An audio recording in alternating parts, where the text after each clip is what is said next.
Selamat datang di tutorial Godot Indonesia bersama dengan saya Sulaiman Santoso. Dan di playlist kali ini kita akan bareng-bareng belajar bagaimana sih caranya kita membuat sebuah game.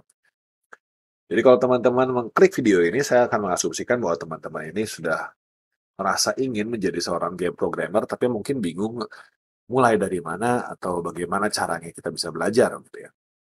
Nah, bila Anda bingung seperti itu, maka Anda berada di tempat yang tepat, karena kita akan belajar game programming dari awal banget. Saya akan jelaskan juga bukan cuma teknikalnya aja, tapi juga saya akan bantu menjelaskan juga konsep-konsep di dalam game programming.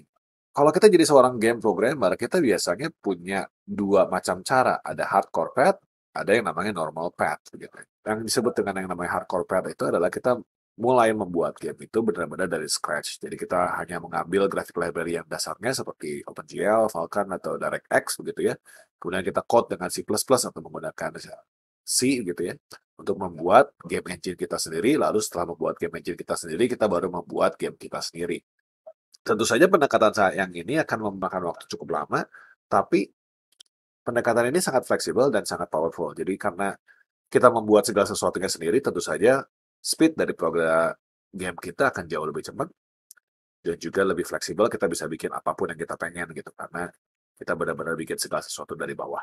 Tapi pendekatan ini tidak saya anjurkan untuk pemula, karena kalau misalkan kita lama membuat gamenya begitu, kadang-kadang kita jadi discourage sendiri gitu, kita jadi nggak semangat membuat game dan ujung-ujungnya kita jadi nggak beres bikin game gitu ya. Tapi saya lebih mengarahkan teman-teman kalau pengen belajar game, kita ngambil normal path aja, kita membuat game kita ini dengan bantuan, gitu ya, tanda kutip bantuan, yang akan membuat kita jadi lebih cepat untuk mulai dan lebih cepat untuk belajar. Bantuan ini bentuknya adalah sebuah yang namanya game engine. Kalau teman-teman nggak tahu apa itu game engine itu adalah sebuah software yang memudahkan kita untuk membuat sebuah game. Contohnya di sini kalau teman-teman sudah pernah dengar yang namanya Unity, Unreal Engine, mungkin ada GDX, ada Cocos, mungkin ada yang Marmalade, dan lain-lain.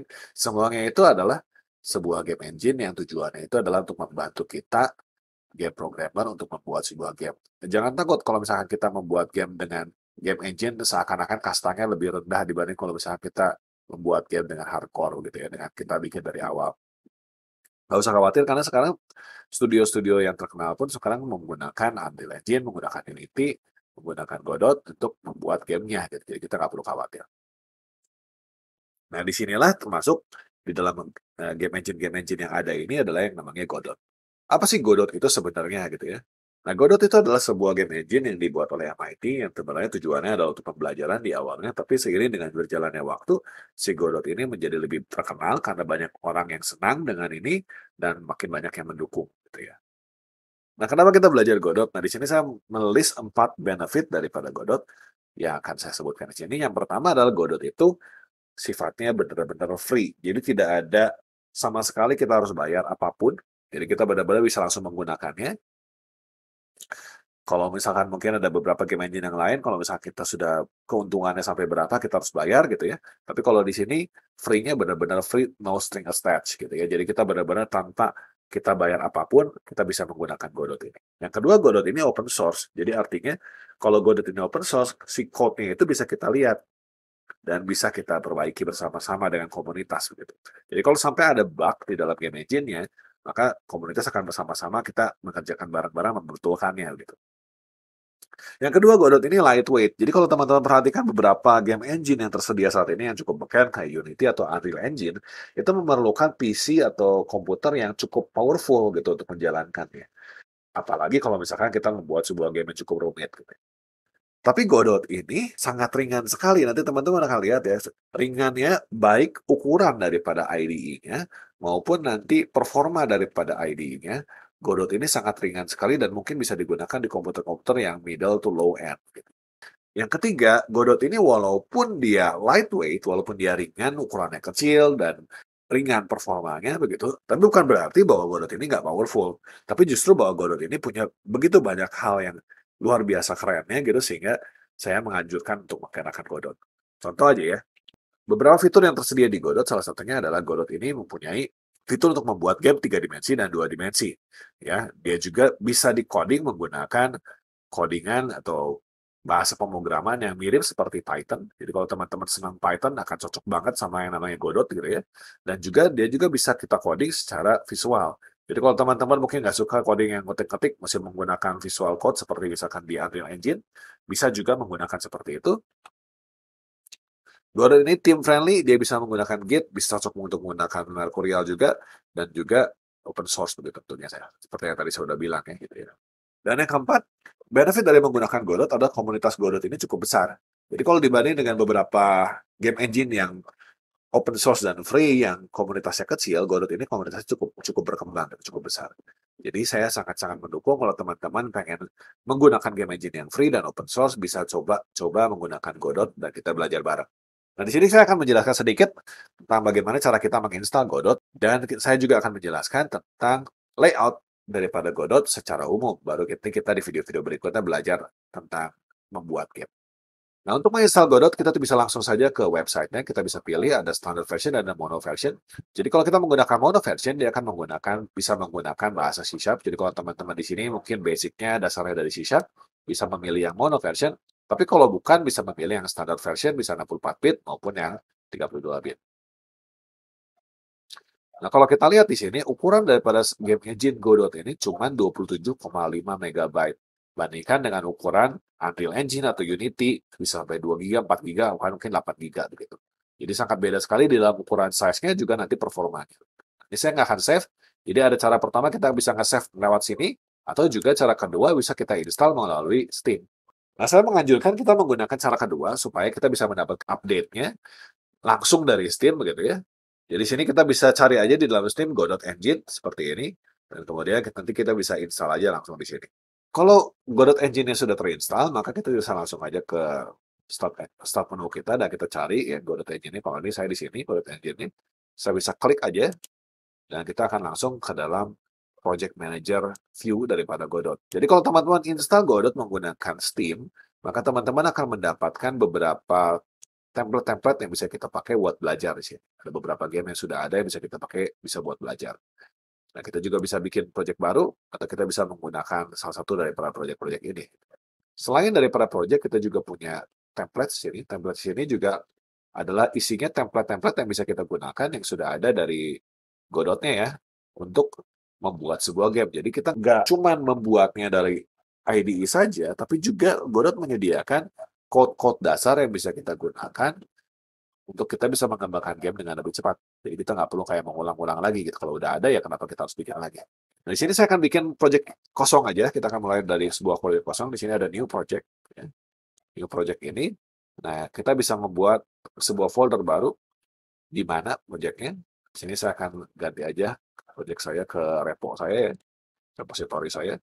Saya punya repo namanya repo Godot. Nah, di sini saya akan buat sebuah folder baru. Jangan bilang Godot project 1. Seperti itu. Maka kita tinggal pilih aja project, ya, select current folder. Nah, di sini kita ada dua pilihan renderer, ada OpenGL ES3 dan OpenGL ES2. Jadi ini kita bisa memilih, kita mau ngerendernya menggunakan library yang mana, OpenGL yang 3 atau OpenGL 2. Kalau teman-teman bingung, ini perbedaannya cuma versi aja. OpenGL itu sebenarnya singkatan dari Open Graphic Library. Jadi adalah kita memilih library mana untuk menghasilkan gambar. Kalau teman-teman bingung, yang versi 3 lebih bagus. Gitu ya. Tapi tentu saja versi 2 lebih ringan. Nah, di sini karena kita sebenarnya bisa switch ketika nanti kita di dalam Godotnya, jadi kita nggak perlu terlalu khawatir memilih yang mana. Saat ini pilih aja yang nomor 3 aja, kita create dan edit. Oke, nah teman-teman ini adalah tampilan dari Godot engine kita. Ya, mungkin kalau teman-teman udah terbiasa menggunakan Unity atau menggunakan Unreal, mungkin mirip-mirip juga begitu ya. Nah, saya akan jelaskan secara garis besar tentang layout yang kita hadapi di sini, buat nanti kita bisa melanjutkan di video-video berikutnya. Oke, jadi kalau teman-teman perhatikan di sebelah atas sini kita punya standar menu ya, ada scene, ada project, ada debug, editor, dan help. Kalau help ini adalah buat mencari bantuan yang kita bisa search, bisa online dokumen, ada QA, dan lain-lain.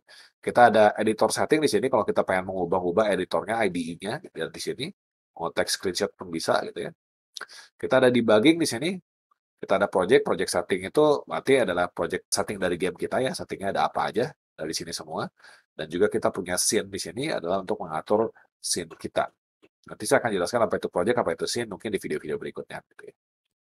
Di dalam Godot kita punya juga ada kayak semacam tab di sini yang kita bisa switch dari 2D ke 3D. Jadi kalau teman-teman ingat, Godot ini kan bisa membuat game 2D ataupun 3D. Jadi teman-teman bisa switch antara 2D version ke 3D version, tinggal diklik gini aja. Dan kita juga bisa switch ke script di sebelah sini. Jadi kalau teman-teman pengen coding, ada di script. Kalau pengen di layoutnya bisa di 2D atau 3D. Dan juga ada asset library. Jadi teman-teman menggunakan asset library ini, kita bisa mengambil aset-aset dari luar yang sudah tersedia di server Godot yang bisa kita ambil begitu ya. Jadi keren banget. Mungkin kalau di Unity Store mungkin ya, teman-teman di sini kan gratis.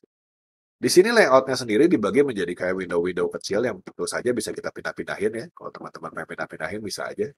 Seperti ini, bisa kita tutup, bisa kita pindahkan mau di docknya di mana, mau kiri kanan, begitu bisa kita atur. Ya. Nah, di sini saya punya beberapa Windows yang akan saya jelaskan. Pertama adalah Windows Scene. Scene ini adalah isinya adalah semua benda yang ada di dalam scene kita ini. Kalau teman-teman bingung ini apaan, nanti ini isinya adalah semua benda yang ada di sini. Begitu aja gampang ya. Kita bisa import juga kalau misalnya kita butuh. Di sini kita punya file system. Nah, file system ini adalah semua resource yang kita miliki. Jadi kalau kita pengen masukin gambar, kita masukin tekstur, masukin film, masukin model 3 dimensi, masuknya semua ke sini. Nah, ini adalah workspace kita. Di dalam workspace kita ini kita bisa menantikan atau menentukan tampilan kita seperti apa, benda apa di mana kita settingnya di sini. Di sini juga tersedia beberapa bantuan, nanti kita akan bahas satu-satu ya. Ini di bawahnya kita punya beberapa window juga, ada output, ada debugger. Kalau terjadi kesalahan bisa cek di dalam debugger. Kalau kita pengen setting audio ada di sini, kalau kita pengen setting animation ada di sini. Jadi Godot ini sangat lengkap sekali. Kita ada audio editor juga, kita juga punya animation editor juga. Kita punya inspektor di sini untuk mengetahui sebuah node itu isinya apa. Kita juga punya sebuah node di sini untuk mengatur node-node-nya, single node-nya seperti apa. Nah, setelah kita tahu kurang lebih bentuk daripada layoutnya seperti ini, saya akan open aja sebuah project baru, template daripada Godot-nya, supaya kita bisa lihat seperti apa kalau misalkan si editor ini udah ada isinya. Kita akan ke project setting aja, quit to project setting, balik lagi ke project yang awal ini, dan kita akan buka salah satunya aja. Jadi saya akan pilih yang mana ya. Saya akan pilih misalkan Dodge the Crypt.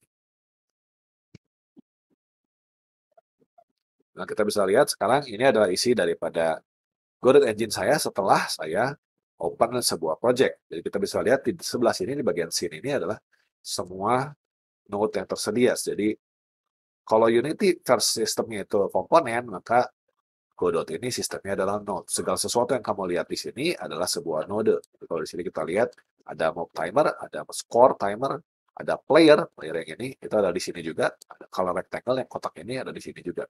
Jadi semua yang kita lihat ada di sini. Kita juga bisa lihat di sini ada file sistemnya. Kita bisa lihat kalau saya klik ke player, kita lihat di inspektor kita punya player, kita punya option untuk semua player. Ya, untuk playernya bisa kita atur speednya, bisa kita atur gravity-nya dan segala macam. Kita bisa klik ke rectangle, kita keluar option untuk rectangle. Gitu ya. Dan di sini kita bisa dapatkan semua event-event. Nah, kalau kita pengen lihat script-nya, kita bisa pergi ke script di sini. Kita bisa lihat script-nya itu seperti ini, something like this. Nah, kalau teman-teman udah biasa menggunakan Python, mungkin teman-teman bisa lihat bahwa codingan di dalam Godot ini sangat similar sekali dengan Python, walaupun nggak exactly Python. Kita sebutnya sebagai GD script, ya, Godot script. Extension-nya .gd. Nah, kalau kita mau nge-play si game kita ini, bisa kita langsung pilih aja di sini. Ada play, pause, dan stop. Ya. Kita bisa klik replay, dan kita bisa langsung